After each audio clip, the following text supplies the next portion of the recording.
उपमुख्यमंत्री अजित पवार आणि एकनाथ शिंदे यांच्या बैठकीला सुरुवात झाली आहे। मंत्रालयामध्ये ही बैठक सुरू आहे तर अजित पवार यांच्या दालनामध्ये बैठक सुरू आहे।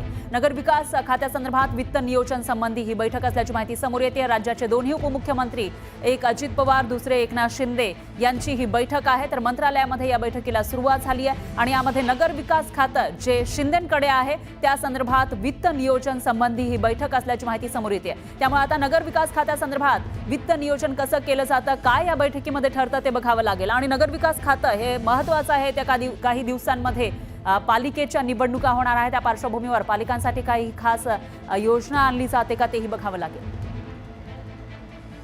आणि याविषयी अधिक माहितीसाठी आपले प्रतिनिधी अजित मांढरे हे आपल्यासोबत फोन लाईनवर जोडले गेले आहेत। अजित, काय सांगाल, दोन्ही उपमुख्यमंत्र्यांची ही बैठक नेमकी कशासाठी आहे? राज्यात एक महत्वाचं खातं आहे नगर विकास खातं। या खात्याची जबाबदारी गेली कित्येक वर्ष एकनाथ शिंदे यांच्याकडे आहेत। ते उपमुख्यमंत्री झाले यामध्ये देखील त्यांच्याकडे हे खातं आहे आणि या खात्यामध्ये जे काही नियोजन केलं जातं, कशा रीतीने नगर विकास खात्याचा फंड असेल किंवा तो कशा रीतीने राज्यामध्ये रस्ते किंवा विविध बांधकामांकरता तो वापरला जावा, याचं वित्त नियोजन केलं जातं आणि याच करता अर्थ आणि नियोजन हे खातं अजित पवार यांच्याकडे आहे। आणि यामुळे त्यांची आज बैठक जी आहे ती आयोजित केली होती। त्या बैठकीला उपमुख्यमंत्री एकनाथ शिंदे आलेले आहेत, अजित पवार हे देखील आहेत।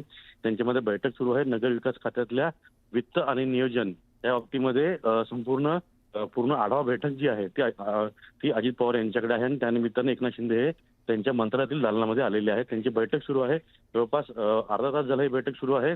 या बैठकीमध्ये नेमकं कशा रीतीनं वित्त आणि नियोजन याचा नगर विकास खात्याला फायदा होतो हे एकनाथ शिंदे हे बैठक संपल्यानंतर स्पष्ट करतील। निश्चितच अजित, धन्यवाद तुम्ही दिलेल्या या सविस्तर माहितीसाठी। या विषयाचे अपडेट आपण घेत राहूयात।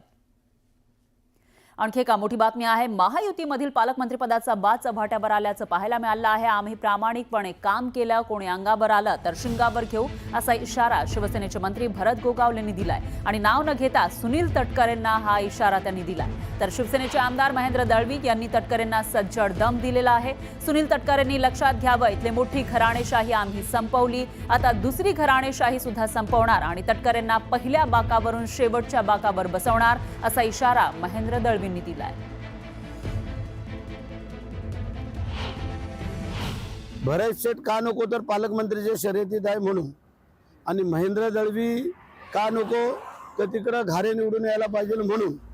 म्हणजे ह्या काही सेटलमेंट होत नाहीत ना। इकडे जैन भाईंची सेटलमेंट केली दळवीला पाडण्यासाठी आणि आम्हाला केलं की भरत शेठ निवडून आले, मंत्री झाले का पालकमंत्रीचे दावा करतील म्हणून आमच्यासाठी। आणि तिकडं समजा तो लढाई आपली चालू होती थोरवे आणि त्यांची, तो भाग आम्ही बाजूला ठेवतो। पण किती माणसांनी वाईट कृत्य करावं ह्याला सीमा आहे आणि म्हणून आम्ही सांगितलं, जर आमची त्यांनी चूक दाखवली, त्यांच्या निवडणुकीला जर आम्ही काय केलं असेल तर आम्ही सांगितलं ना, आम्ही दोन बापाचे होऊ, नाहीतर आम्ही त्यांनी दाखवावं। आमदारकी सहित मंत्रिपदाचा राजीनामा सुद्धा आम्ही पुरत एकदा सांगतोय। आणखी एक मोठी बातमी आहे। खासदार संजय राऊत यांनी पुन्हा एकदा शिवसेना आणि भाजपवर निशाणा साधलाय। शिवसेनेमध्ये उदय होणार असून शिवसेना आणि अजित पवारांचा पक्ष तोडला जाईल असं राऊत म्हणतायत। तर भाजपला पक्ष फोडण्याची चटक लागली आहे। भाजपमध्ये शिवसेना आणि राष्ट्रवादी पक्ष तोडेल असा घणाघातही राऊतांनी केलेला आहे। तर कारवाईपासून वाचण्यासाठी एकनाथ शिंदे सत्तेत गेले असंही राऊत म्हणाले। शिंदे गटामध्ये उदय होणार, मला कोणाची नावं घ्यायची नाही, पण ज्या पद्धतीनं राष्ट्रवादी काँग्रेस आणि मूळ शिवसेनेला तोडण्यात आली, त्याच पद्धतीनं अजित पवारांचा पक्ष तोडला जाईल, त्याच पद्धतीनं एकनाथ शिंदेंचा पक्ष तोडला जाईल। भारतीय जनता पक्षाला ही चटक लागलेली आहे पक्ष तोडण्याची देशभरामध्ये, फक्त इथे नाही।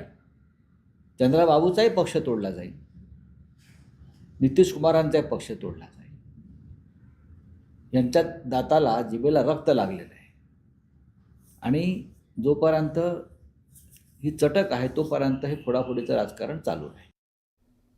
दरम्यान शेकापचे माजी आमदार पंडित पाटील यांनी कालच्या ध्वजवंदन सोहळ्यातील अनिकेत तटकरेंच्या उपस्थितीवर आक्षेप घेतलाय. एकीकडे रायगडचा पालकमंत्री पदाचा वाद सुरू असतानाच अदिती तटकरे यांना शासकीय ध्वजवंदन करण्याचा मान मिळाला, पण विधान परिषदेचे माजी आमदार अनिकेत तटकरे हे सुद्धा व्यासपीठावर उपस्थित होते. तर त्यांचं व्यासपीठावर उपस्थित राहणं चुकीचं आहे, त्यांनी प्रोटोकॉल पाळला नाही असा आरोप पंडित पाटलांनी केलाय. 26 जानेवारीला होत असलेल्या कार्यक्रमासाठी अनेक नियम आणि प्रोटोकॉल असतात. अशी गोष्ट पुन्हा होऊ नये यासाठी सरकारनं खबरदारी घेणं गरजेचं आहे. तटकरे कुटुंबात बऱ्याच वर्षापासून पालकमंत्री आणि मंत्रीपद आहेत. त्यांच्याकडून असा प्रकार होणं अत्यंत चुकीचं असल्याचं शेकापचे माजी आमदार पंडित पाटील म्हणाले. पण आज परिस्थिती अशी आहे की मला वाटतं 75 वर्षाच्या इतिहासात ही घटना पहिल्यांदाच झालेली आहे. आज रायगड जिल्ह्याचा पालकमंत्री कोण हा वाद आज चव्हाट्यावरती आलेला आहे. असं असताना नाराज शिंदे सेनेच्या आमदारांना खिजवण्यासाठी की बाबा अनिकेत तटकरेंना तिथे उपस्थित ठेवले का हा प्रश्न निर्माण झाला.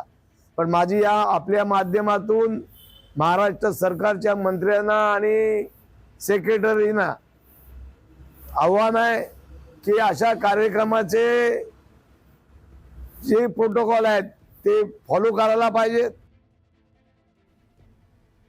यानंतर एक ब्रेकिंग न्यूज आहे. बीडचा बिहार होतोय अशी जोरदार चर्चा राज्यामध्ये सुरू आहे. गेल्या 1-2 वर्षामध्ये बीड शहर गाजलं ते म्हणजे हत्या आणि मारहाणीच्या घटनांमुळे.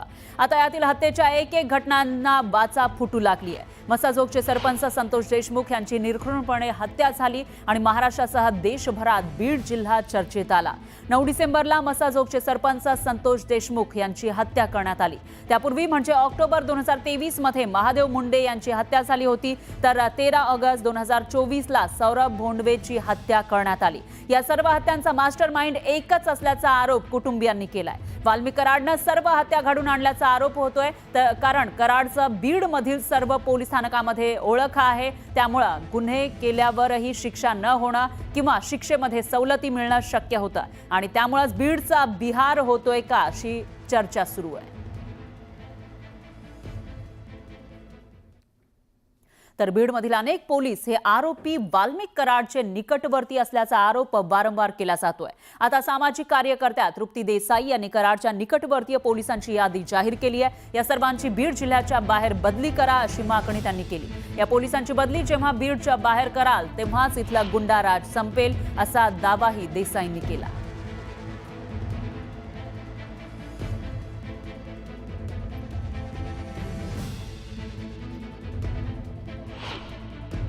बीड जिल्ह्यात अनेक वर्षांपासून जे आहेत ते काही अधिकारी या सर्वांच्या मर्जीनुसार काम करतात किंवा त्यांच्या नजीकचे आहेत. त्याची लिस्ट मी जी आहे ती आता या संदर्भात पाठवत आहे. तर मी गृहमंत्र्यांना हीच विनंती करेन की यापुढे तरी सगळ्या केसेस जे काही प्रकरणं आहेत त्याचा पारदर्शक तपास होणं गरजेचं आहे आणि त्यासाठी वाल्मिक कराडच्या टोळीचा जर आहे तो पर्दाफाश करणं किंवा ते जर पूर्ण थांबवायचं असेल तर या सर्व पोलीस अधिकाऱ्यांची जी आहे ती बदली बीडच्या जिल्ह्याच्या बाहेर करणं गरजेचं आहे.